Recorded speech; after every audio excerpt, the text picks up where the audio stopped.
Bonjour, je m'appelle Sybille de Montgolfier, je suis ingénieure patrimoniale chez Swiss Life Banque Privée.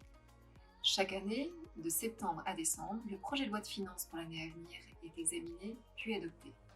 D'ici 2 jours sera présenté en Conseil des ministres le projet de loi de finances pour l'année 2020. Je vais maintenant vous présenter la procédure d'adoption de la loi de finances.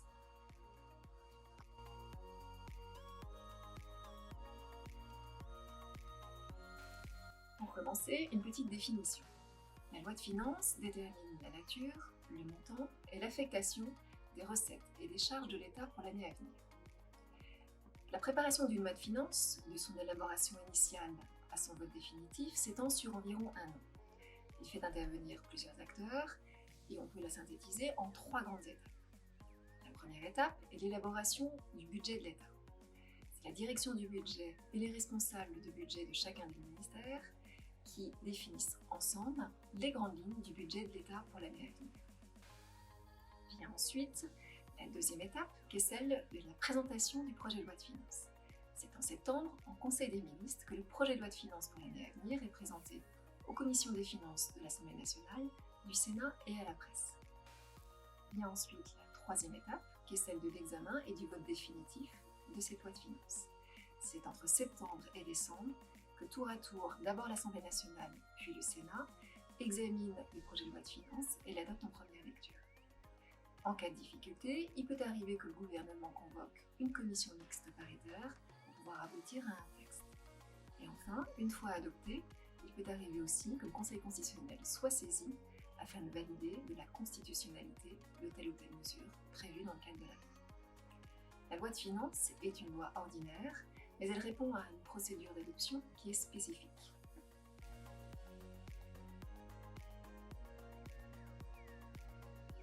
Le projet de loi de finances est discuté d'abord à l'Assemblée nationale, puis au Sénat, dans un délai maximal de 70 jours. C'est l'Assemblée nationale qui commence et qui dispose de 40 jours pour examiner le texte et l'adopter en première lecture.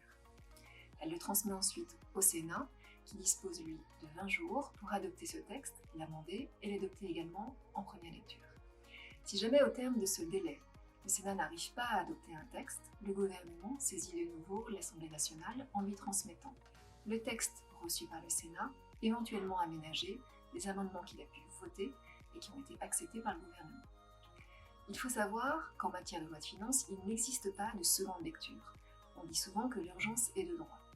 C'est pourquoi, en cas de difficulté, le gouvernement peut convoquer une commission mixte paritaire, qui sera composée de parlementaires et de sénateurs, et qui, elle, devra essayer de trouver un texte. Il y a donc 2 cas de figure possibles. Soit la commission mixte paritaire se met d'accord pour un texte qui est ensuite, pour la forme, présenté aux 2 chambres, mais qui ne pourront en aucun cas modifier ce texte-là. Soit la commission mixte paritaire n'arrive pas à se mettre d'accord et le gouvernement se tourne de nouveau à l'Assemblée nationale en lui demandant de statuer définitivement. C'est donc à l'issue de ces débats parlementaires que la loi de finances est adoptée.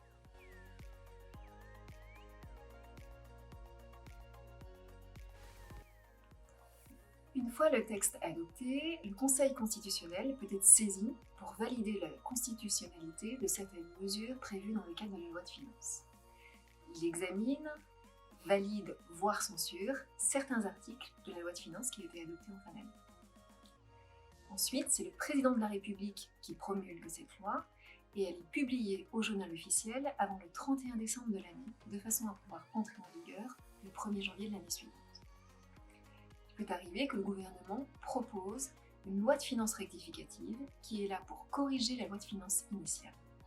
Votée en cours d'année, cette loi de finances rectificative modifie à la hausse ou à la baisse les dépenses et les recettes de la loi de finances en fonction de la conjoncture, de son évolution et de l'évolution des dépenses de l'État.